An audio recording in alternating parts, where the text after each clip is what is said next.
वहीं यूपी में विधानसभा चुनावों की तारीखों का ऐलान होने में अभी वक्त बाकी है, लेकिन चुनावों की रणभूमि पूरे तरीके से तैयार है।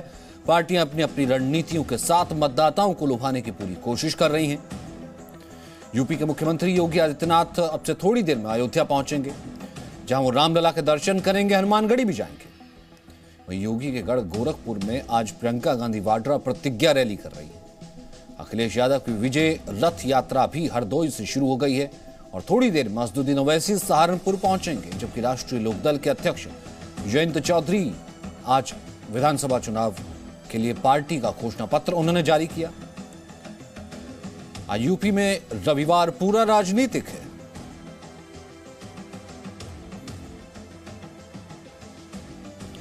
तो यूपी में सीएम बनने की रेस में दौड़ रहे समाजवादी पार्टी अध्यक्ष अखिलेश यादव ने सीएम योगी पर निशाना साधा। कहा कि पीएम मोदी समाजवादी सरकार में किए गए कामों का उद्घाटन सिर्फ कर रहे हैं, योगी अब अपने कामों का उद्घाटन करेंगे। अखिलेश यादव से हमारे संवाददाता पवन सिंगर ने खास बात की।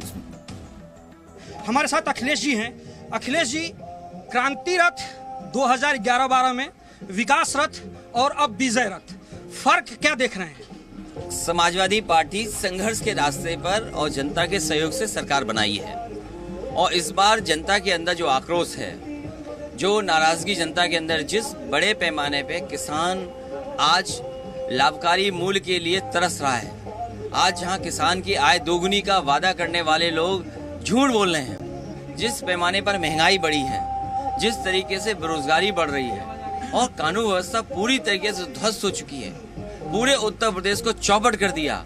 इसलिए जनता की विजय के लिए, किसान की विजय के लिए, नौजवानों की विजय के लिए समाजवादी विजय रथ जनता के बीच में निकला है।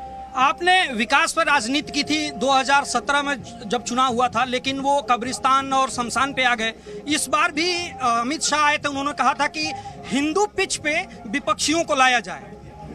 देखिए, भारतीय जनता पार्टी के कोशिश है कि जो किसान के सवाल है उन पे बहस नहीं हो, क्योंकि अपने संकल्प पत्र में भारतीय जनता पार्टी ने कहा कि वो किसानों की आय दोगुनी करेंगे। आज किसानों की आय दोगुनी नहीं हुई है, डीजल पेट्रोल महंगा हो गया, कीटनाशक दवाइयाँ महंगी हो गई, आज जुताई महंगी है, बीज महंगे है, बुवाई महंगी है।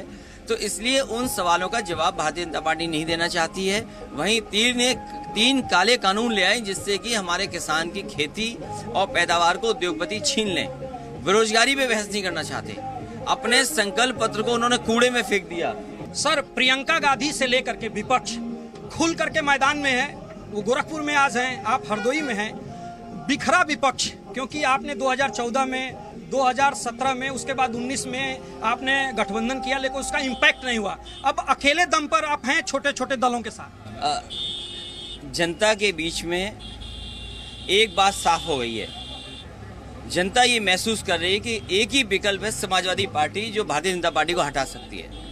समाजवादी पार्टी की कोशिश है जो क्षेत्रीय दल हैं, छोटे दल हैं, उन्हें साथ ला करके एक ताकत बन करके कम से कम गरीब, किसान, दलित, पिछड़े, अल्पसंख्यक उनकी आवाज़ बने, उनका सहयोग लें, जिससे कि भारतीय जनता पार्टी ने जो अपमान किया इन वर्गों का, लगातार इनके सम्मान को ठेस पहुंचाई है, उसलिए छोटे दलों को साथ ला करके समाजवादी पार्टी आने वाले समय में लड़ेगी और विकल्प समाजवादी पार्टी है। तमाम और दल हैं वो कोशिश जरूर कर रहे हैं, लेकिन भारतीय जनता पार्टी को नहीं हटा सकते। नहीं तो क्या प्रियंका की वजह से नुकसान नहीं दिख रहा है आपको? क्योंकि जिस तरीके से वो मैदान में है, लेकिन जनाधार उनका उत्तर प्रदेश में नहीं है, संगठन नहीं है कई सालों से।